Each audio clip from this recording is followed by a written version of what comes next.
Hello viewers, कैसे हैं आप सब लोग। आई होप कि आप सब अच्छे होंगे और आपकी तैयारी भी अच्छी चल रही होगी। मैं भी ठीक हूँ।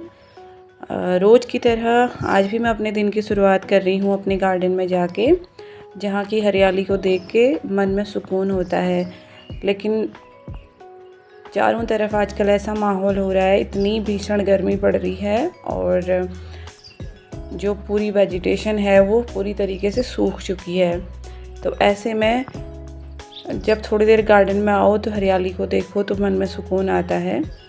और वह हमारे कैंपस में तो थोड़ा बहुत हरियाली है, लेकिन अगल बगल जंगलों में इतनी भयानक आग लगी हुई है कि बड़ा ही मन को बुरा लग रहा है। खैर, सुबह सुबह थोड़ी देर बाहर टहलने के बाद वापस वही रोज़ के काम शुरू हो जाते हैं। आज से छोटे बेटे के स्कूल की छुट्टियां भी स्टार्ट हो जाएंगी, पर दर्श का स्कूल अभी कंटिन्यू रहेगा। मॉर्निंग में उनके लिए मैं आ गई पहले नाश्ता प्रिपेयर करने। मॉर्निंग मेरी हमेशा ही बहुत हेक्टिक रहती है। सुबह दोनों बच्चों को स्कूल जाना होता है, हस्बैंड ऑफिस जाते हैं, तो मैं कोशिश भी करती हूँ कि इनके जाने तक, क्योंकि मॉर्निंग तो मुझे इन्हीं को देनी है, तो इनके जाने तक मेरे सारे काम ख़त्म हो जाएं। इसके बाद मैं इन लोगों के जाते ही फ्री हो जाऊँ। पर हर दिन ऐसा होता नहीं है। कई दिन तो ऐसा रहता है कि इनके जाने के बाद भी काम बचे ही रहते हैं और कई दिन हो भी जाते हैं। हमेशा हर दिन एक जैसा नहीं होता है। और आजकल इतनी गर्मी हो रही है कि मॉर्निंग में ही सुबह के काम जैसे ही ख़त्म होते हैं और जैसे ही पढ़ने बैठो तो सबसे पहले तो नींद आना शुरू हो जा रही है। पता नहीं ये गर्मी का ही असर है या क्या है, बॉडी इतनी एग्जॉस्ट फील होती है सुबह सुबह ही। लेकिन मॉर्निंग का टाइम मुझे किसी भी हालत में वेस्ट नहीं कर सकती हूँ। उंगलियों में गिन के 2 से 3 घंटे होते हैं। 2 घंटे तो कंटिन्यू में पढ़ सकती हूँ। उसके बाद फिर लंच बनाने की तैयारी शुरू हो जाती है। अब जब सिलेबस बिल्कुल कंप्लीट होने को है, सारी चीज़ें लगभग नोट्स प्रिपेयर हो चुके हैं, कुछ कुछ ही चीज़ें छूटी हैं, तो ऐसे में तो और ज़्यादा कन्फ्यूजन क्रिएट हो रहा है। और एक माइंड में बिल्कुल ऐसा बना हुआ है, हर चीज़ जैसे मिक्स हो चुकी है। कुछ ना कुछ चीज़ें याद ही नहीं आ रही हैं। कुछ चीज़ें जिनको बहुत अच्छे से तैयारी भी कर लो वो भी फिर याद नहीं आ रही हैं। और जैसे जैसे टाइम नज़दीक आता जा रहा है, जैसे जैसे सिलेबस कंप्लीट होता जा रहा है, तो कन्फ्यूजन की स्थिति और ज़्यादा बढ़ती जा रही है।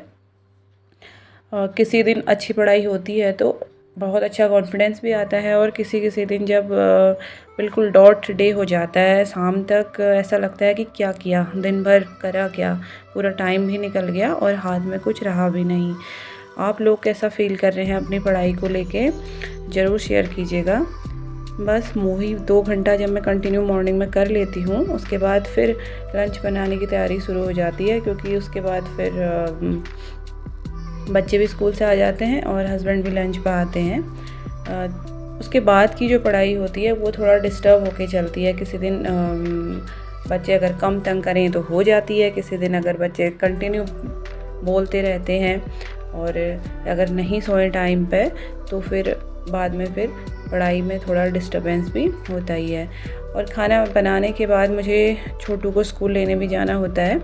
दिन में इतनी तेज़ धूप रहती है, जब मैं उन्हें स्कूल लेने जाती हूँ उस धूप को देख के लगता है कि बहुत जल्दी अब इनकी वैकेशन हो जाती तो अच्छा था, क्योंकि ऐसी धूप में उनको लेने जाना फिर लेके आना बहुत ही बुरा लग रहा है।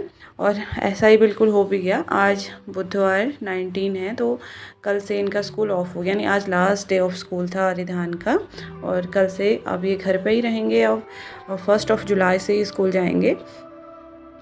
वैसे तो ये बहुत अच्छा है कि इतनी गर्मी में कुछ दिन बच्चों को रेस्ट मिलेगा, घर पे रहेंगे। लेकिन वही जब बात आती है पढ़ाई की, कि कल से अब वो कंटिन्यू बोलते रहेंगे, बहुत डिस्टर्ब करेंगे। आगे जो आने वाले 10 दिन हैं, अब मैं उन्हें कैसे मैनेज करूँगी ये भी पता नहीं है। मैं क्या करूँगी, कैसे मैनेज करूँगी, जो मेरे को भी नहीं पता। रिधान जो मॉर्निंग में जाते हैं तो बड़े क्यूट से बन के जाते हैं और घर आते आते थके हुए से हो जाते हैं। खैर, ये थकावट थोड़ी देर की होती है, घर आने के बाद इनकी फिर शैतानियाँ शुरू हो जाती हैं। बहुत मुश्किल हो जाता है इन्हें कंट्रोल करना। शाम को फिर हम थोड़ी देर बाहर निकल गए, क्योंकि बहुत ज़्यादा गर्मी थी।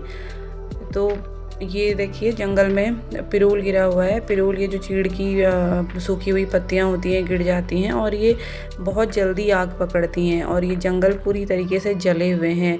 एक बार नहीं, 2-2 3-3 बार जले हुए हैं।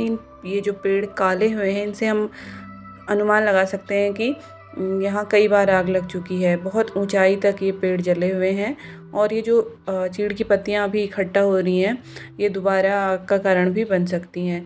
चीड़ का जंगल तो बहुत आसानी से जल जाता है क्योंकि चीड़ की पत्तियाँ भी बहुत आसानी से आग पकड़ लेती हैं और साथ में चीड़ के पेड़ में जो लीसा होता है वो भी बहुत जलनशील होता है। अब लेकिन चीड़ के ही नहीं, यहाँ तो बांज के जंगल, कांफल के जंगल सब जल चुके हैं। ये तो भगवान ही जाने कि आग खुद से लगती है या फिर कोई लगाता है। देखिए अभी भी धुआं उठ रहा है, तो जंगल अभी भी जलने में ही है। कुछ समय पहले यहाँ आग लगी थी और बड़े बड़े पेड़, झाड़ियाँ, पूरी बायोडाइवर्सिटी एक एरिया की ख़त्म हो जाती है। कितने क्रिएचर्स ख़त्म हो जाते हैं, कितने छोटे पौधे और पेड़ ख़त्म हो जाते हैं। जो भी इस चीज़ को करता होगा, ये आग लगाता होगा, शौक़ से लगाता होगा, मज़े में लगाता होगा या फिर यूँ ही मन कर जाता है। आप लोगों से हाथ जोड़ के निवेदन है कि ऐसा ना करें कि पूरी बायोडाइवर्सिटी ख़त्म हो रही है और साथ में जो प्रदूषण हो रहा है और टेम्परेचर जो बढ़ रहा है। पहाड़ों में इतना टेम्परेचर नहीं तो होता नहीं था, तो बाहर जाके भी कुछ अच्छा नहीं लगा। और ये था मेरा आज का एक छोटा सा वीडियो। उम्मीद करती हूँ आप लोगों को पसंद आएगा। Thanks for watching.